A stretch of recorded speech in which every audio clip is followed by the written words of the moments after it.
Olá, pessoal, tudo bem? Eu vou colocar aqui o tema da nossa live de hoje. Vamos ter uma live muito especial.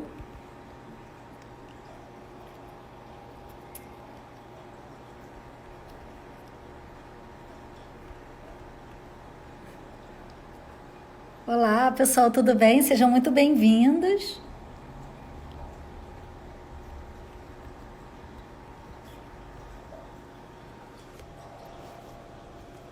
Estou colocando aqui o tema da nossa live de hoje. Tudo bem? Agora vai dar tudo certo.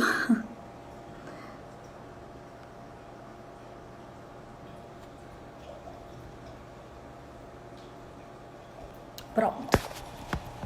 Já coloquei aqui o nosso tema da live de hoje: compulsão e excessos após a bariátrica, como lidar? José Arruda já está aqui com a gente. Deve ter aparecido já aquela frase para você pedir para mim.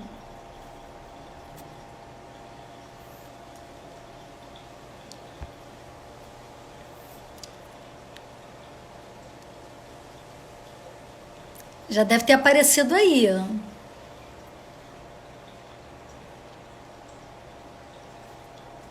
Olá, pessoal, sejam bem-vindos.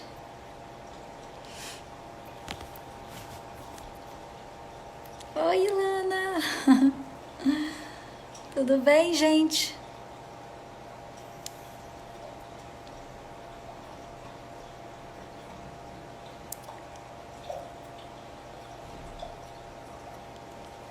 José, pede aí para aquele request, aquele para você compartilhar comigo. Que aí eu consigo ver você aqui e aí eu consigo te aceitar. Para a gente poder começar o nosso bate-papo.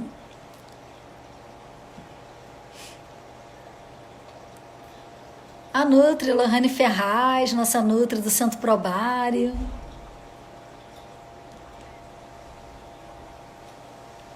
Sejam.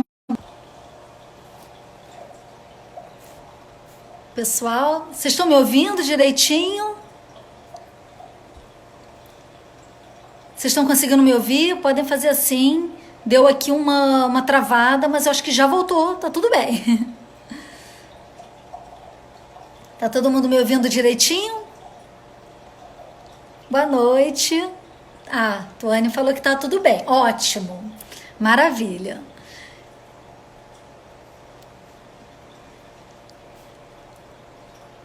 Oi, Carol.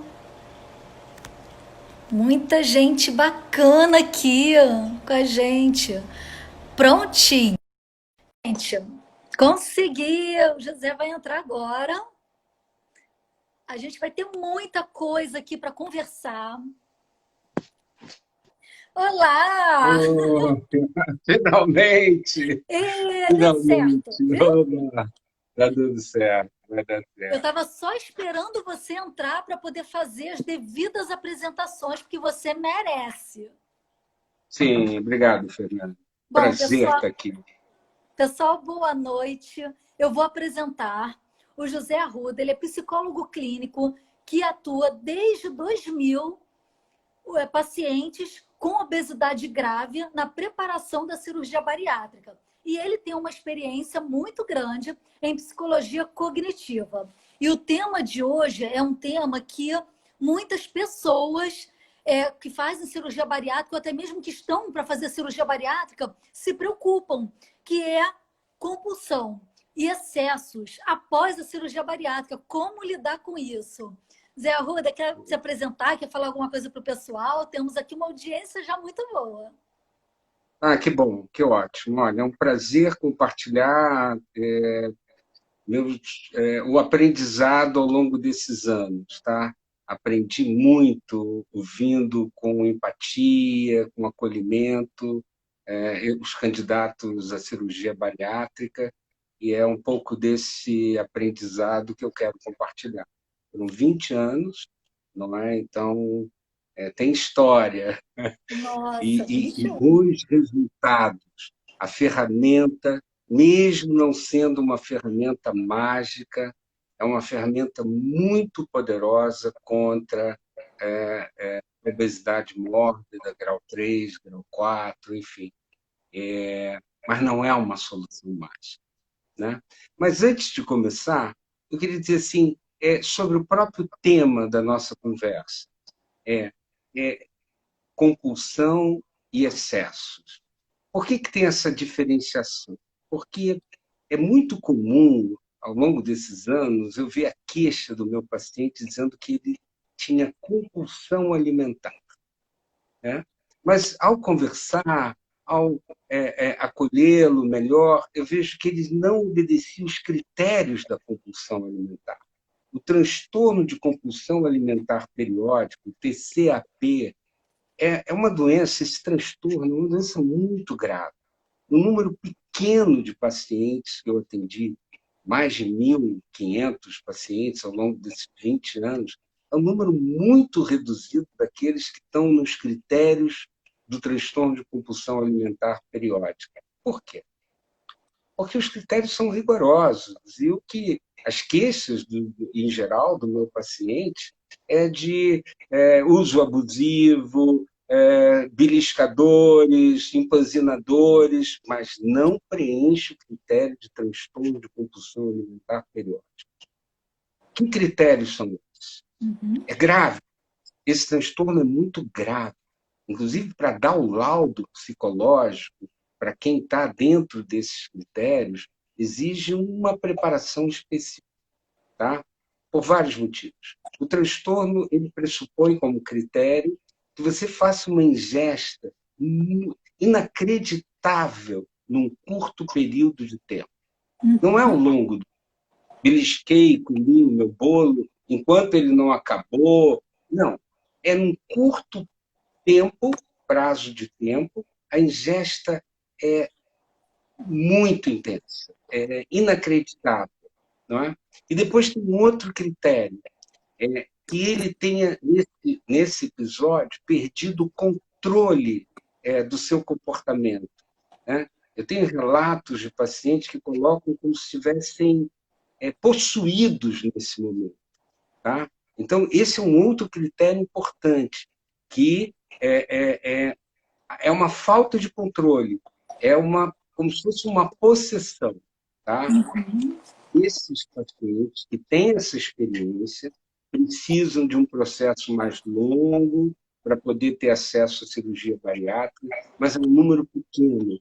Em geral, quando chega para mim a ideia de sou compulsivo alimentar, não bate nesse critério. Tem um detalhe. Por que periódico? Porque também tem que ter pelo menos 2 eventos na semana desses episódios, dessa experiência. É uma experiência extremamente dolorosa, insuportável, não é? Porque a pessoa está fora de controle e se sente possuída. E as quantidades são inacreditáveis. Não se trata de um bolo ou de um prato grande, é tudo junto ao mesmo tempo, é um transtorno psiquiátrico grave, que o padrão ouro de acompanhamento envolve suporte medicamentoso, psicologia cognitiva, nutricional. Esse paciente precisa estar muito bem amparado para poder ter acesso à cirurgia bariátrica e não viver, e não estar vendo situações de alto risco no pós-bariátrico. Tá? Feito esse... porque virou senso comum. Então, tem compulsão, mas o TCAP, o transtorno de compulsão alimentar periódica, tem critérios muito rigorosos, muito bem estabelecidos, e é uma minoria, um grupo muito pequeno que tem esse transtorno de compulsão alimentar periódico. Tá? É uma experiência que 90% dos meus pacientes não tiveram. Ainda que sejam vorazes, ainda que comam com culpa, comam sem apreciação, ainda assim eles não preenchem o critério de transtorno de compulsão alimentar periódica. Tá? Sim. E uma dúvida, né? Você falando, né? Eu estou aqui até anotando algumas palavras-chave que você muito bem colocou em relação à compulsão. Então, por exemplo, se uma pessoa chega e fala, é, doutor, eu como compulsivamente. Um dia eu saí, fui numa festa à noite e comi tudo que podia no casamento, por exemplo, ou numa festa de aniversário. Isso não seria compulsão, então, né? Ela usa a palavra de compulsão, mas na verdade não é É um uso compulsão. excessivo. É. Por quê? Tá em excesso. Provavelmente, nesse casamento, essa pessoa dançou pouco, conversou pouco. Como é que a gente confronta o comportamento excessivo em qualquer área da vida, não só alimentar? É diversificando a pulsão. Então, se eu vou a um casamento, desligo da festa, desligo do convívio social, da troca social, da dança, é, vou estar muito mais sujeito a um uso excessivo numa única direção. Então, tem uma pergunta, né? Usando mal a palavra compulsão, se dá para trocar uma compulsão por outra depois da bariátrica, né? Isso é um tema. Claro que dá. Claro que dá. Só que não é uma compulsão por outra, é um excesso por outro. E aí a gente diz, por trás de todo excesso, sabe, Fernanda, tem faltas. Por trás de todo um grande portal de excesso, tem faltas, tem portas fechadas em outras direções. Então, por exemplo, aquele que entende que a bariátrica é fechar esse portal alimentar, ele pode abrir um outro portal numa outra direção. Eu entendi mal, e esse é um mau entendimento do projeto cirúrgico, entendi que isso é parar de comer, que isso é fechar a boca, que isso é reproduzir as dietas restritivas. Tira a mão daí, menina, tira a mão daí, menino, fecha a boca.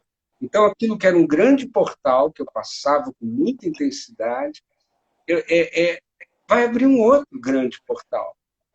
Seja para compras, seja para sexualidade, seja, enfim, para atividades físicas em excesso.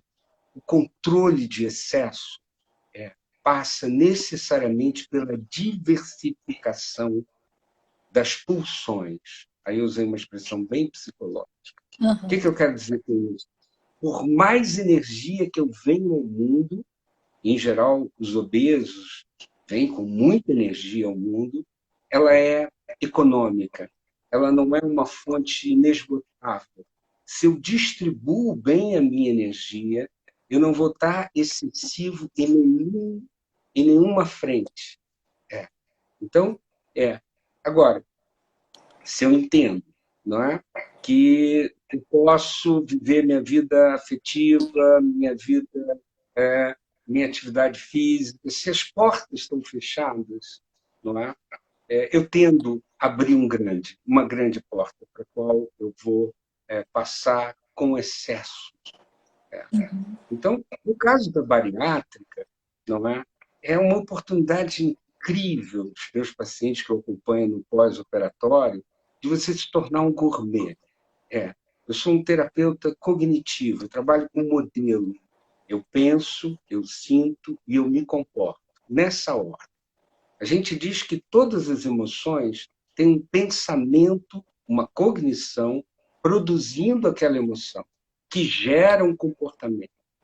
Então, se eu quero mudar o comportamento excessivo, eu tenho que ver qual é o pensamento, quais são as crenças que estão produzindo uma emoção tão restritiva em tantas áreas da minha vida, para eu poder estar num comportamento excessivo em uma só direção. Então, a tarefa terapêutica, não é você dar passagem, desconstruir um pouco algumas crenças de que isso não é para mim, de que eu não gosto. Outro dia uma paciente disse, eu não me imagino de tênis. Meu estilo nunca vai estar associado ao uso de um tênis. Eu sempre uso salto alto. embora com excesso de peso, com dores musculares de toda ordem. Essa é uma crença que gera um comportamento. Então, a gente tem que desconstruir essa ideia, não é? Essa cognição para chegar no comportamento, não é? E não adianta dizer use tênis, use tênis, use tênis, né? Aquela identificação, provavelmente, aquele paciente está identificado com a sua obesidade e com uma estética que ela persegue e não alcança. Então, a passagem é que você pode também usar tênis, você pode também emagrecer, você pode também ter uma porta para a qual você também tem acesso, que é a porta da atividade física. Então, é abrir essa porta. E aí, a atividade física é aquela que eu tiver mais afinidade. Não precisa ser numa academia, pode ser ao ar livre. Aí varia também, né? Cada um tem que achar o seu, a sua melhor, a sua escolha, aquilo que melhor encaixa com você. Então, eu digo assim, os excessos, não é? Eles acabam por gerar sofrimento. Então, e a passagem aprecie o que está fazendo. Na questão alimentar, que é o nosso caso mais importante, vamos dizer assim, eu digo assim, olha, dê o valor realista aos alimentos. Os alimentos é uma fonte imprescindível de energia. Pensando assim, com essa cognição, eu posso estar mais estável, eu posso estar comendo de uma forma mais apreciativa, autorizada, trocando culpa de pelo prazer de se nutrir. Então, esse é um jeito, aqui atrás, no sentido da cognição, que facilita eu estar menos inquieto diante dos alimentos. Porque se eu penso que o alimento é aquilo que me engorda, que me adoece, que me tira do controle, que me enlouquece, eu vou estar muito tenso e vou ter um comportamento muito compatível com essa tensão, que é comer hiperfágico, rápido, escondido de você mesmo, de mim mesmo. Então, a ideia é dar um valor realista aos alimentos, e o pós-bariátrico pode fazer isso de uma forma muito interessante, porque todo aquele processo adaptativo alimentar faz com que ele, se ele não entendeu errado que isso tira a mão daí, menino, fecha a boca, se ele entendeu que aquilo é uma experiência alimentar que ele pode levar para a vida toda, ele tem tudo para se tornar um gourmet. E aí eu costumo dizer, quem adere a esse padrão não quer de volta o anterior. Esse padrão é muito mais prazeroso. Além de ser realista, além de fazer com que eu coma menos, porque a saciedade, que é um hormônio, leptina, que todos nós produzimos, não é uma característica do magro, não é o hormônio do magro, a leptina, todos nós produzimos, mas aquele que come muito rápido não tem acesso a essa incrível informação de saciedade. Então, para comer autorizado, a vantagem de comer autorizado é que a gente se sacia com as pequenas porções. O comer sem culpa, não é? O comer dando um valor realista aos alimentos, que é fonte imprescindível de energia, o comer dessa forma traz essa vantagem. A gente consegue comer com apreciação e sentir o registro da saciedade vindo quimicamente por um hormônio chamado leptina.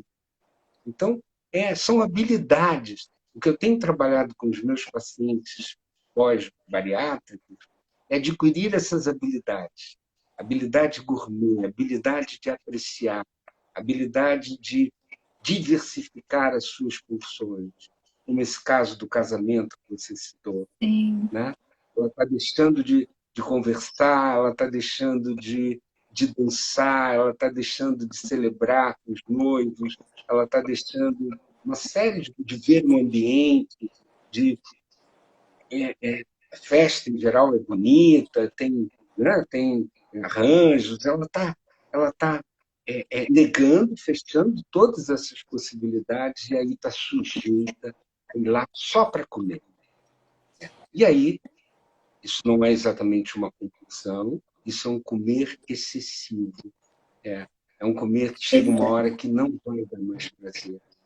Uma Seria hora. como, seria como se fosse uma impulsão, essas pessoas impulsivas, teriam uma impulsão para tudo. Não, é. O, É mais excesso é, mesmo, está mais relacionado com excesso mesmo, naquele momento. em geral,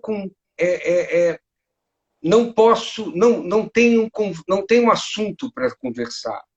São crenças. É, o comportamento, é claro que ele é impulsivo. E a gente pode e devemos trabalhar o comportamento impulsivo. Não é? O comportamento impulsivo, em geral, ele está ligado ao modo infantil de funcionar, ao modo quero porque quero. Então, tem um modo de funcionar infantil que é mais impulsivo, né? O modo menino raivoso, menino sem limites. O modo adulto saudável, que é uma possibilidade que a gente pode aderir, é um modo mais lúcido, né? Que não nos sabota.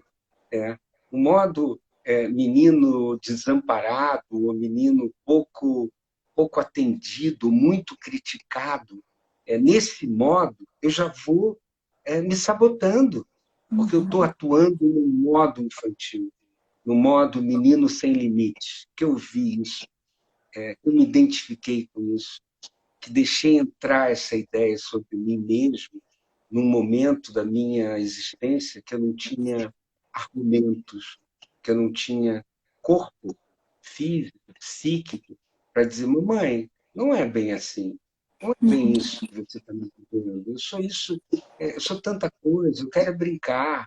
Enfim, o menino e a menina, em cada um de nós, não tem essa argumentação. Então entra essas ideias de que eu não sou de bom papo, eu sou tímido, retraído.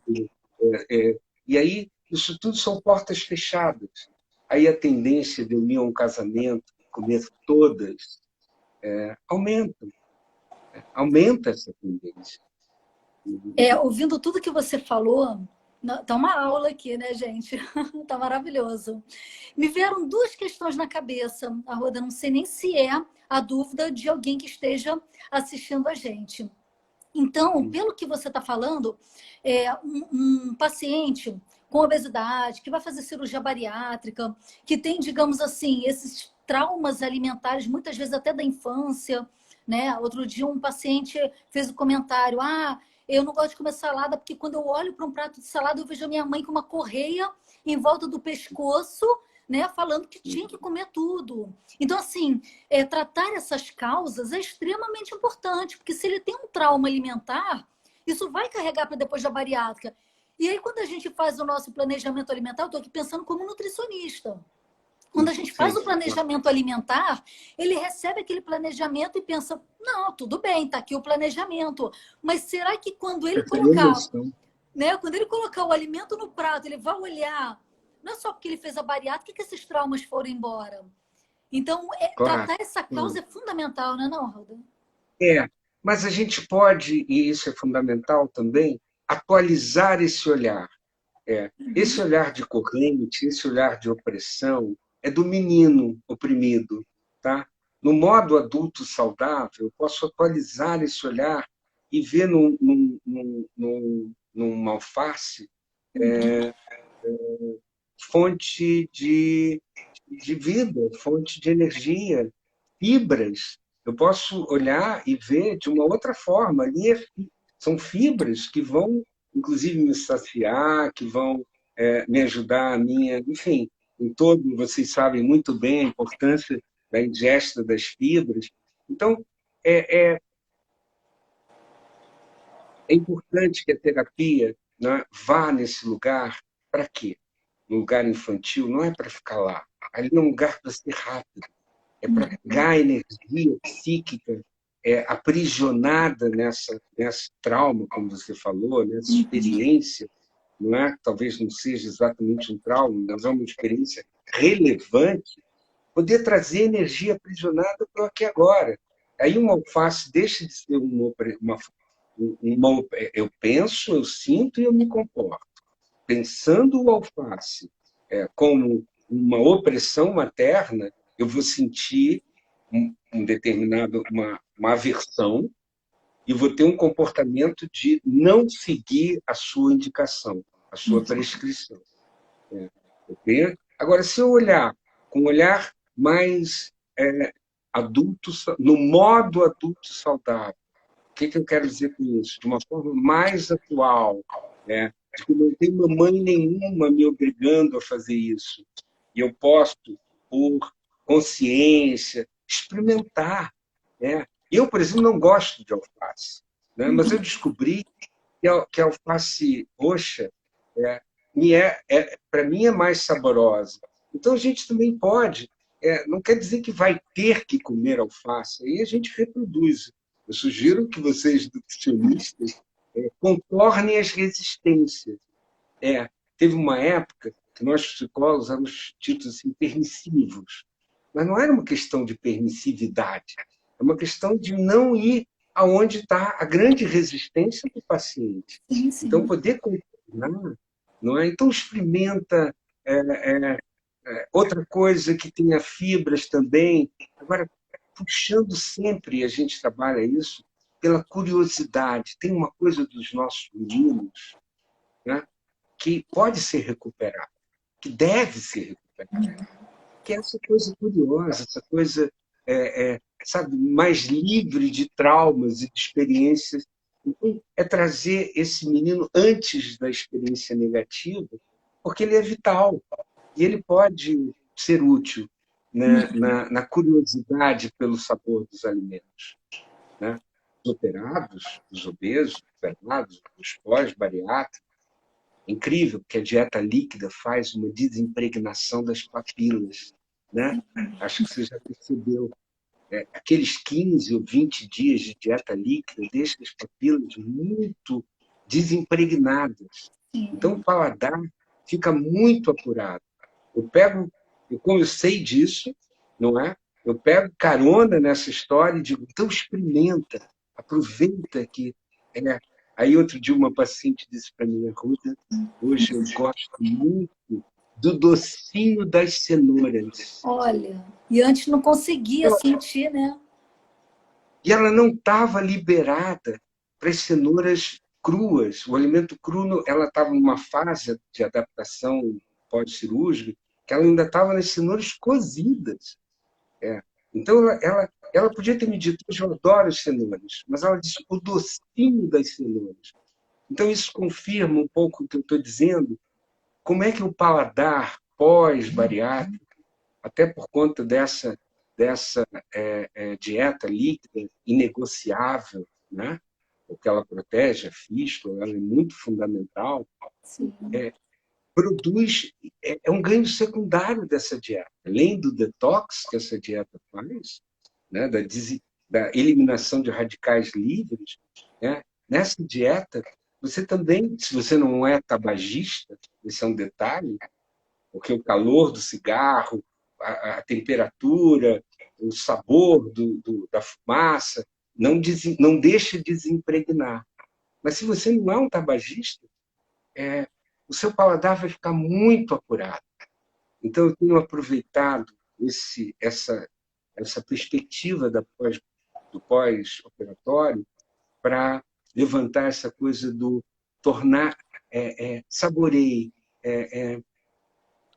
redescubra o alimento. Como se nunca tivesse se dando o direito de gostar ou não gostar. Não estou com nenhuma corrente. Mas aproveita esse processo Essa paciente do docinho das cenouras não gostava de cenoura. Olha É, só. Você tocou num é, ponto assim tão bacana, sabe, desse redescobrimento da dieta. E quando o paciente ele procura um nutricionista, ele fica muito com aquela sensação, poxa, vão me botar só salada, vão me cortar tudo. Só que a gente trabalha com ferramentas, por exemplo, lista de substituições.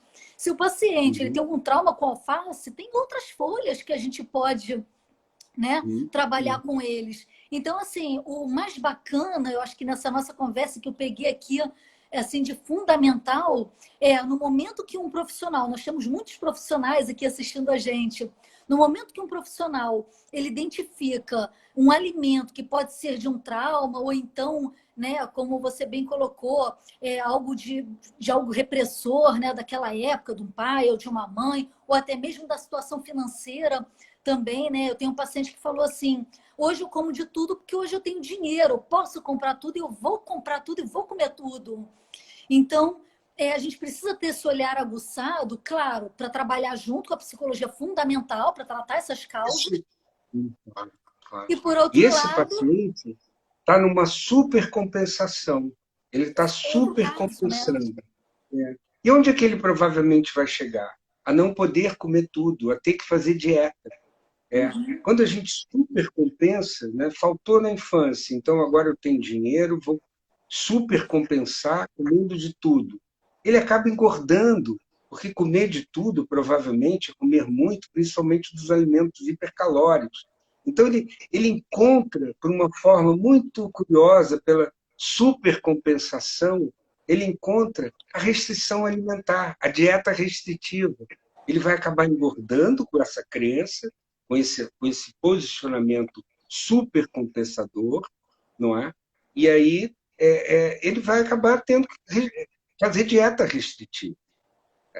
Eu hoje estou muito ocupado com dietas definitivas, sabe? Dietas que possam ser sustentadas ao longo do tempo, não é? Porque os estudos já estão mostrando que as dietas restritivas geram um efeito paradoxal, que é fissura alimentar. Quanto mais restritiva a dieta for, mais fissura alimentar ela produz. E aí tem a ver, chega no efeito sanfona, que a gente conhece bem, né? Sim. Então, aí eu coloco até a questão do alimento preferido programado. Aí vamos falar de impulsividade. Sim. A programação combate a impulsividade. É. O impulsivo eu como a hora que eu quiser, quando eu quiser, o tempo, quanto eu quiser. Isso não vai continuar. Para mim, para você, para o bariátrico, para ninguém. Né? Agora, se eu tiver programado, inclusive a ingesta do meu alimento preferido, não é? Eu vou estar livre desse efeito paradoxal. De que quando for comer uma lasanha, tem que comer toda a lasanha do mundo, porque ela estava nessa coisa. Tira a mão daí, menino, fecha a boca, a lasanha é hipercalórica. Agora, se eu programo essa ingesta da lasanha, eu posso comer com apreciação, eu posso comer autorizado, sem culpa. E isso vai ter resultado na saciedade.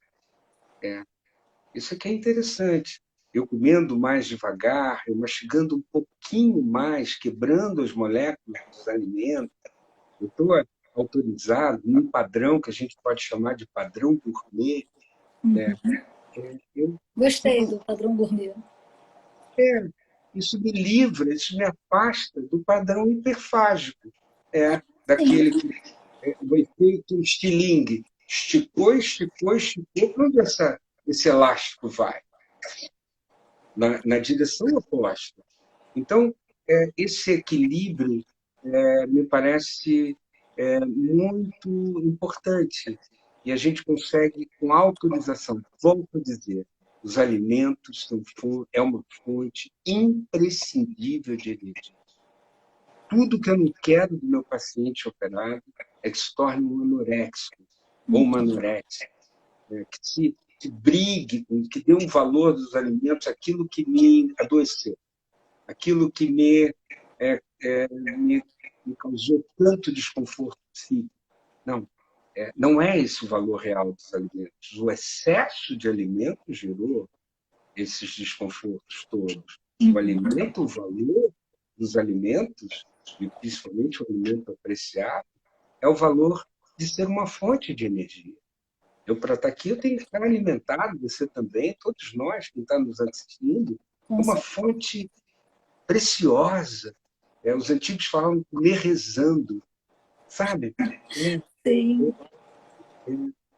Eu tinha um grande amigo, Paulo Ataíde, com quem eu comecei em 2000 esse projeto, foi com o Dr. Paulo Ataíde. A gente ia para um japonês muito interessante, então, isso é de comer rezando. Ou seja, comer apreciando. E as porções, a saciedade vem, a leptina informa aquela coisa maravilhosa que é a saciedade. Comer com prazer, né, Arruda? Claro, autorizado, sem culpa. E qual é, assim, aí me veio uma pergunta agora que eu imagino que muitas pessoas devem estar pensando isso. Qual é essa linha tênue entre comer com prazer, comer pouco com prazer e comer exageradamente, mas sentindo também prazer, o comer hedônico, que leva, né, esse prazer, acaba levando a pessoa a comer demais.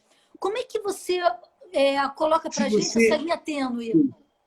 Sim, inclusive pelos resultados. Eu tive um paciente que disse, olha, minha empresa quer que eu faça cirurgia, mas eu não quero fazer. Uma grande empresa brasileira. Tá? Eu digo, mas por que não? Ele era um grande obeso. Não quero porque os meus melhores momentos acontecem num sábado à tarde, numa churrascaria que eu dou a rodízio, que eu dou prejuízo ao dono da churrascaria. Né? Aí, eles, os melhores momentos. É uma brincadeira com o futebol. O futebol tem os melhores momentos, quando faz aqueles, né, reportes das melhores gol e as boas jogadas. Os melhores momentos dele eram sábado à tarde, nessa churrascaria com amigos. Eu perguntei para ele, vem cá, como é que você sabe dessa churrascaria? Ele disse, ele fez uma expressão de que ele saía com muito prazer. Aí eu perguntei para ele, vem cá, dá para dar uma caminhadinha depois? Ele falou, não. Uma dormidinha, sábado à tarde, uma dormidinha. Eu disse, não, não dá. Aí eu perguntei, ele tinha me dito que ele era muito namorador. Ele usou até uma outra expressão, enfim. Aí eu perguntei, e uma namorada? E uma namoradinha? Dá para dar uma namoradinha? Sabe que ele me respondeu? Não, Arruda, não dá. Dá vontade de sumir. Só voltar. Só voltar depois de ter digerido o boi que eu botei para dentro, que eu comi. Então, veja, ele teve um prazer que durou muito pouco. Eu até carreguei na tinta com ele. Eu falei, olha, vontade de sumir não dá. Tem vontade de morrer. Pelo menos sumir de você mesmo, como é que você some de você mesmo? Só morrendo. Né? Bom, e esse rapaz fizemos um processo, ele acabou fazendo a cirurgia, e ele é um atleta hoje. Parte daquela energia é incrível. Fez uma plástica, perdeu quilos incríveis da reparadora, e uma parte daquela energia, né, ele põe na atividade física, mas não põe tudo. Ele hoje namora com mais qualidade, aí já não é a expressão que ele usou, aí já vai... Enfim, ele abriu portas, diversificou. Ele estava no portal do prazer alimentar, que dura muito pouco. Então, veja, não é? Tira a mão daí, menino, desse prazer. Não, ele pode, ele fez a sleeve, ele pode comer carne, ele tem, sabe? Agora, coma com apreciação. Uma melhor carne. Seja como se diz isso? Seja discriminador. Troque quantidade pela qualidade. Isso é um pulo que ela vai prolongar o prazer de comer uma boa carne. de comer um bom prato vegano, ou uma boa, enfim, aí cada um tem as suas escolhas, né? Então, quando você fala do prazer, eu digo, olha, tudo bem, mas esse prazer dura pouco. O empanzinamento é uma experiência desconfortável. Não é uma. Eu já experimentei, eu acho que todos nós, algum momento, já experimentou. Não é uma boa experiência. Não é uma experiência de prazer. Já a saciedade precoce, a gente diz, estou satisfeito. Tem satisfação nisso. Então, é trocar um prazer que dura pouco e imediatamente é seguido de um desconforto absurdo, que dá vontade de sumir ou de morrer, não é? Por um prazer que se prolonga e que se repete, e que você é autorizado, você tem novos acessos, enfim, de um E que prazer você de uma lembra. qualidade, Você e que lembra, por você exemplo, você come lembra. um prato muito gostoso. Eu lembro de um prato que eu comia em Portugal, deve ter uns 2 anos atrás. Então, assim, você Sim, fica lembrando daquilo. Não foi muito que eu comi, né? Então, seria isso, essa linha tênue entre o prazer imediato, logo em que seguida, dura uma pouco. sensação de repulsa, de querer morrer, né? Como você mesmo colocou, querer sumir, de um prazer Uhum. que, mesmo em poucas quantidades, aquilo ali perdura e dá uma sensação de bem-estar por muito tempo. Essa seria a linha tênue. É. E o chamar de poucas quantidades já é uma referência da hiperfagia, porque Entendi, não é pouca quantidade, é a quantidade suficiente, é a entendi. quantidade que não é. A gente tem referências dos grandes pratos, da hiperfagia, e tudo que não é hiperfágico é pouca quantidade. Na verdade, é quantidade suficiente. É, Uhum. é. Eu falei No pouco, porque eu pensei no pós-bariátrico, bariátrico, né? Por causa do sim, estômago reduzido. E você sabe, mas Arruda, vai aumentar, mas vai aumentar. Esse uhum. estômago não cria célula do estômago, ele não cresce, mas ele dilata, ele é um músculo. Ele é Então um a gente músculo, tem é. ringorda, né? A gente tem casos de ringorda, principalmente depois do primeiro ano, quando essa nova fisiologia é mais madura, mais flexível, ele pode reengordar se ele não tiver adquirido essas habilidades. Habilidade que eu chamo de habilidade do comer apreciativo. Quando você Inclusive, gostou da ideia do comer gourmet. uhum. É, Adorei essa ideia. Eu é, vou falar muito disso no consultório. é uma Inclusive, ideia. é um dos nossos maiores desafios, né, Arruda, essa questão do reganho de peso. Deixa eu te fazer uma pergunta, muito curiosidade minha e eu acredito que de muita gente que está assistindo a gente. Nós temos aqui pacientes, profissionais médicos, estou reconhecendo um monte de gente, educadores físicos, nós temos aqui nutricionistas.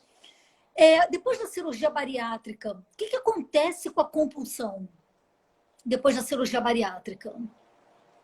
Ela Depende. acaba, por Depende. exemplo, ela acaba, ela muda, Depende. Ela pode depende. mudar. Ela pode mudar de foco. É, Ela pode, por eu exemplo, uma pessoa parei. que nunca comeu doce pode de repente passar a comer doce? Foi até uma pergunta Pode, da pode, nutricionista Lohane. pode passar a beber. Passa a Pacientes beber. que não bebiam, que se tornaram alcoólatra. O que está por trás dessa posição? É Uhum. acreditar que a comida cai mal. Então, a comida cai mal e a cerveja cai muito bem. Então, tem um momento da fase pastosa, do início da fase pastosa, que eu costumo dizer, olha, esse é um momento importante de conversar comigo. Esse é um momento que eu tenho muito para te ajudar nessa evolução da dieta para o sólido. Porque o estômago, as quantidades no final do pastoso já são maiores, ele já pode comer um pouco mais, parece que está tudo dominado. Quando entra o alimento sólido, essas quantidades diminuem, né? E alguns acreditam, que, entendem que essa diminuição é muito ruim, não podia ter acontecido, ele achou que já estava tudo certo, e aí ele insiste em aumentar a quantidade. É claro que ele provoca vômito, é claro que o estomaguinho não vai receber bem aquela quantidade, aí ele diz comida cai mal. É.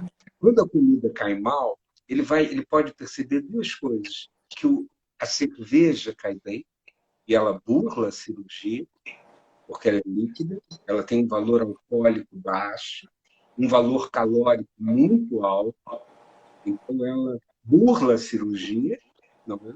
E ele também pode entender que os alimentos industrializados também caem bem. Essa associação de gordura com cai bem. Enfim. E aí É eles muito fazem essa troca. palatável, né?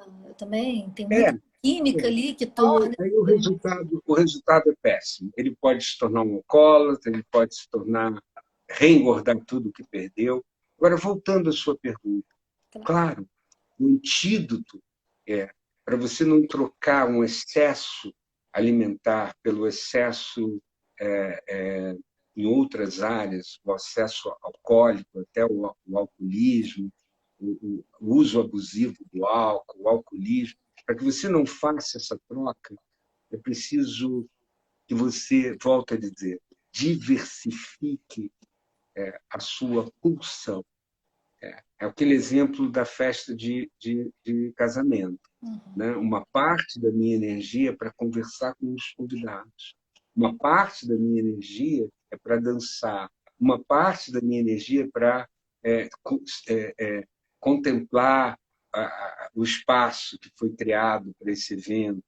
Uma parte da minha energia é para comer com apreciação. Uma parte da minha energia é para beber as bebidas oferecidas. Né? Eu fui a um que tinha, enfim, água de coco, uma coisa incrível. É, então, então, não é diversificando a nossa pulsão, nós vamos estar bloqueando o excesso ou a compulsão, como no lugar comum a gente está acostumado a ouvir. Né? Ele foi Descobrir, compulsivo. descobrir É, sabores novos, né? Descobrir. e não só ligados à alimentação, ligados à atividade física, ligados à vida afetiva, à vida amorosa, à vida sexual. Porque eu posso fechar a porta do alimentar e abrir uma porta do sexo, por exemplo, sem limites, do sexo excessivo. Eu posso fechar, vamos dizer que essa porta, não, essa está fechada. Então tá bom. Então eu posso abrir, escancarar a porta das compras e ficar financeiramente falido, porque eu saio comprando tudo, que antes eu não podia, é a supercompensação. Sim. Antes não tinha um manequim para mim. Então, uma parte que você compre roupas novas, que te deem no seu novo, é muito legítimo. Isso não é compulsivo. E a rua? Desde que esteja bem distribuído. Agora, se fecha uma, né? Se eu entendo que a bariátrica fechou na minha cara um portal que eu tinha aberto, que não é realista, não é real. A bariátrica não faz isso. Ela, ao contrário, né? Favorece, inclusive, a ingestas autorizadas, a ingestas apreciativas. Se eu entendo assim, eu sou capaz, se eu não abrir várias portinhas, fontes de prazer, fonte de nutrição. A gente não se nutre só com os alimentos. O alimento é uma fonte. Eu chamo de imprescindível fonte. Mas tem outra. A relação amorosa é uma fonte. A relação com a natureza é uma fonte. O pé no chão, com tênis, atividade física, produz uma química do bem-estar. Foi muito fundamental nos nossos antepassados, longas caminhadas, longos percursos. Então, produz química do bem-estar. Né? Então, se eu diversifico as minhas fontes, eu estou menos sujeito a excesso. O controle de excesso, pela psicologia clínica que eu atuo, é dar passagem em outras direções sem fechar a porta do comer apreciativo, prazeroso, em quantidades que saciam. Arruda, o tempo está tão gostoso, o tempo passou super rápido, porque a nossa conversa está muito maravilhosa. Tem uma pergunta, o pessoal quer saber se você atende à distância também, ou só está atendendo no consultório. Sim, sim. Não, eu estou em Araras, eu estou na Serra do Está na Rio, Serra. né? frio. O pessoal gostou E, aqui. é, Tomando é. uma pergunta, E, só, e eu só para a eu gente. estou atendendo online, eu estou atendendo online, tenho uma fibra ótica que me garante uma boa conexão, né, Olha aí, mesmo pessoal. estando. Então, a minha clínica hoje, eu não tenho um projeto em curto e médio prazo de voltar para o meu consultório presencial, tá? Já dei o jeito de dar o laudo, estou fazendo uma nova normalidade, né, que eu tenho me Nós. adaptando. Sabe, a experiência está melhor do que eu imaginava. É, Bacana. eu tive ensaios anteriores com pacientes que viajaram para fora, antes da pandemia, muito jovens pacientes. Eu atendi pacientes com 13 horas de fuso horário, Nossa, é, na Austrália, na Inglaterra, no Canadá, nos Estados Unidos. Então, isso me deu uma certa cancha do atendimento online. Aí, quando veio a pandemia, eu aderi 100% essa clínica. eu acredito que a maioria de nós. Arruda, a gente está caminhando para o final e eu estou vendo aqui que algumas questões estão repetindo. Por exemplo, tem muitas pessoas aqui falando da questão do doce, do álcool. Eu acredito que essa busca pelo doce, pelo álcool, pode estar muito relacionado com o prazer. Então, para a gente poder fechar com chave de ouro essa live, diz para gente algumas dicas, né? Ou o que você diria para essas pessoas que estão com essa vontade do doce, do álcool, essa fome, né? Como contornar tudo isso? Eu diria assim que a gente pode eleger alguns alimentos como alimentos perigosos. Vou citar um que é perigoso para mim, o chocolate. É, o chocolate, eu tendo quando abro uma barra de chocolate, eu tendo a comê-la de uma forma mais intensa, enfim, não, que não sobre para o dia seguinte. Então, eu digo assim, olha, tem alimento, o doce natural que a gente gosta, sabe por que a gente gosta tanto do doce? Porque ele assegurou lá atrás, os nossos ancestrais, que aquele fruto doce não era venenoso e ele podia compartilhar com a prole. É. Então, um fruto amargo, né, ele corria o risco de ser um veneno. É. Então, quando nossos ancestrais, estou falando de coisa muito antiga, nós temos essa herança total, né? Sim, sim. Somos mamíferos. Então, nós temos uma apreciação pelo doce desde então. Desde quando, ao experimentar um alimento doce, a gente podia compartilhá-lo. Então, mas os nossos doces não são iguais. Os doces são hipercalóricos, muita gordura. Então, eu digo assim, tenha, mas evite esses alimentos na sua dispensa de forma muito abundante. Eleja esses alimentos como um alimento perigoso. E para eu tê-lo em casa, eu tenho que me programar para ter. Então, é. E quando fizer, fazer autorizado. E, novamente, porque a saciedade do doce, ela também é rápida. Se você não põe tudo, se você está atento, enjoa. Muito doce, enjoa, se você come devagar, se você come autorizado, com apreciação. Então, eu digo, olha, tem dois. Um é não ter isso de forma tão. Ainda mais agora no Covid, né, tão perto de você, tão sem obstáculos entre você e esse doce hipercalórico, você põe alguns obstáculos. Né? Um deles é não tendo, ou tendo em quantidades pequenas, e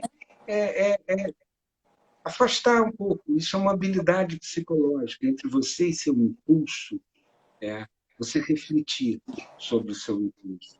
Né? Você ter um espaço maior, né, entre o desejo, né, que é a vontade irresistível de comer, essa, sabe, Fernanda, dá e passa se Sim. você resiste. Ela é o contrário da fome fisiológica. Ela dá e passa.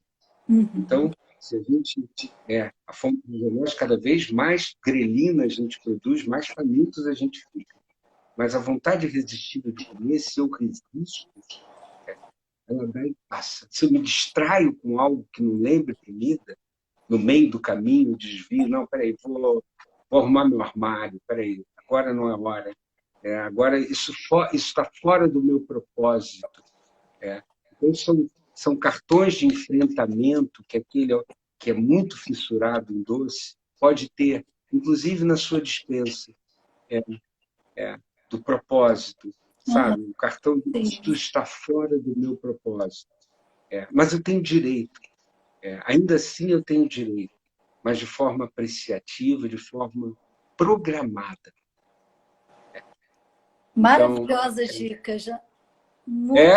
Fez sentido? Fez Com sentido? certeza, todo sentido. Eu vou falar isso também, gente, dá e passa. Arruda, eu quero agradecer demais essa live que a gente teve hoje. Foi um bate-papo super gostoso. Tem inúmeros elogios aqui para você. Elogios de gratidão. Eu acho que isso para um profissional é maravilhoso. Tem também elogios aqui para Andréa de Luca, né? Uma excelente profissional, uma nutricionista também do Centro Probari. Eu quero te agradecer, Arruda, por essa live maravilhosa, por esses ensinamentos, não só para as pessoas que estão assistindo, mas para a gente também, né? Apesar da gente conviver com psicólogos, eu não consigo ver o meu trabalho sem psicólogo, não tem como. Para tratar, né, uma doença multifatorial, uma equipe multidisciplinar. Eu vou deixar esse um minutinho para você fazer seus agradecimentos. Eu já estou fazendo os meus. Foi um prazer conhecer você, de verdade. E é um prazer para mim também, é muito gratificante compartilhar algo que eu adquiri ao longo do tempo, né?